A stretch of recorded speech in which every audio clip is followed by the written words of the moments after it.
2024 കർക്കിടക മാസത്തെ അമാവാസി ശ്രാദ്ധം കഴിഞ്ഞു.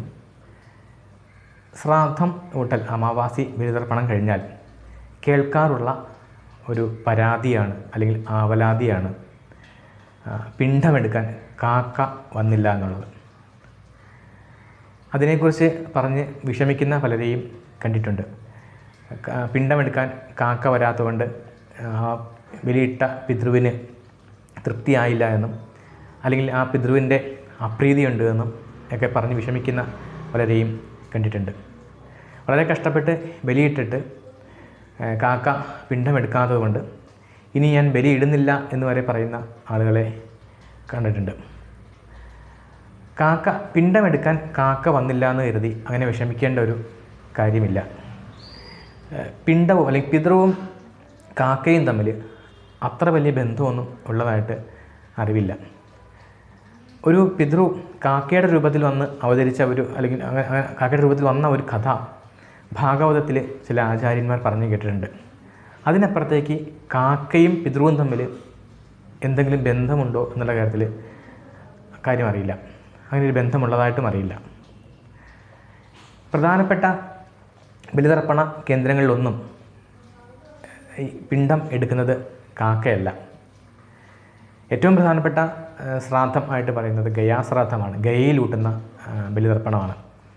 ഗയാശ്രാദ്ധത്തിൽ പിണ്ടം ഒഴുക്കുന്നത് ഫാൽഗു നദിയിലാണ്. കാക്ക എടുക്കുകയല്ല ചെയ്യുന്നത്, അവിടെ നദിയിൽ ഒഴുക്കുകയാണ് ചെയ്യുന്നത്. രാമേശ്വരത്ത് അതുപോലെ തന്നെ കടലിൽ ഒഴുക്കുകയാണ് ചെയ്യുന്നത്. കാശിയിൽ ഗംഗാനദിയിലാണ് ഒഴുക്കുന്നത്. അതുപോലെ കേരളത്തിലാണെന്നുണ്ടെങ്കിൽ തിരുനെല്ലിയിലാണെങ്കിൽ ബ്രഹ്മഗിരി നദിയിൽ നിന്ന് ഉത്ഭവിക്കുന്ന കാളിന്തി നദിയിലാണ് ഒഴുക്കുന്നത്. തിരുവല്ലത്തും നദിയിൽ തന്നെയാണ്. ചേലാമറ്റത്തും ആലുവയിലുമെല്ലാം പെരിയാറിലാണ് പിണ്ടം ഒഴുക്കുന്നത്. പാഴൂരാണെങ്കിൽ മൂവാറ്റുപുഴയാറിലാണ് ഒഴുക്കുന്നത്. അങ്ങനെ പ്രധാനപ്പെട്ട ബലിതർപ്പണ കേന്ദ്രങ്ങളിലെല്ലാം വെള്ളത്തിലാണ് ഒഴുക്കുന്നത്. പാപനാശം വർക്കല പാപനാശത്താണെങ്കിൽ കടലിലാണ് ഒഴുക്കുന്നത്. അങ്ങനെ പ്രധാനപ്പെട്ട എല്ലാ ബലിതർപ്പണ കേന്ദ്രങ്ങളിലും വെള്ളത്തിൽ ഒഴുക്കിക്കളയുകയാണ് ചെയ്യുന്നത്. അങ്ങനെ ജലത്തിൽ ഒഴുക്കിക്കളയാൻ സാധ്യമല്ലാത്ത അതിനുള്ള സാഹചര്യമില്ലാത്ത സ്ഥലങ്ങളിലാണ് കാക്കയ്ക്ക് വെച്ച് കൊടുക്കുന്നത്. അത് കാക്കയെ മാത്രം ഉദ്ദേശിച്ചല്ല വയ്ക്കുന്നത്. നമ്മൾ ബലി തർപ്പണത്തിന് ഉപയോഗിക്കുന്ന ആ പിണ്ടം പിന്നെ അത് നമുക്ക് ഭക്ഷ്യയോഗ്യമല്ല, അത് നമ്മൾ ഉപയോഗിക്കാറില്ല. ആ പിണ്ടം, ആ ഭക്ഷണം വെറുതെ വേസ്റ്റാക്കി കളയാതെ ഏതെങ്കിലും ഒരു ജീവിക്ക് കൊടുക്കുന്നു എന്നുള്ളതാണ് അതിൻ്റെ സങ്കല്പമായിട്ട് മനസ്സിലാക്കിയിട്ടുള്ളത്. അത് കാക്ക മാത്രമല്ല, കാക്കയും പ്രാവുമല്ല ജീവികളും അത് കൊത്താറുണ്ട്. മനുഷ്യനോട് ഏറ്റവും അടുത്ത് നിൽക്കുന്ന ഒരു പക്ഷി കാക്കയായതുകൊണ്ട് സ്വാഭാവികമായിട്ടും നമ്മൾ പിണ്ടം കൊണ്ട് വയ്ക്കുന്ന സമയത്ത് കാക്കയായിരിക്കും ആദ്യം വരിക.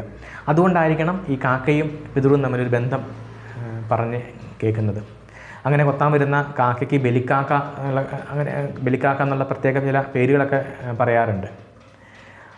എന്തായാലും കാക്ക കൊത്തിയില്ല എന്ന് വിചാരിച്ചിട്ട് നമ്മൾ പിതൃക്കൾക്ക് വേണ്ടി ചെയ്യുന്ന ബലിതർപ്പണത്തിന് ഒരു കുഴപ്പമുണ്ടാവില്ല, തൃപ്തിയാകാതെ ഇരിക്കില്ല. നമ്മൾ ചെയ്തത് ആത്മാർത്ഥമായിട്ടാണെങ്കിൽ തീർച്ചയായിട്ടും അതിൻ്റെ ഫലം ഉണ്ടാവും.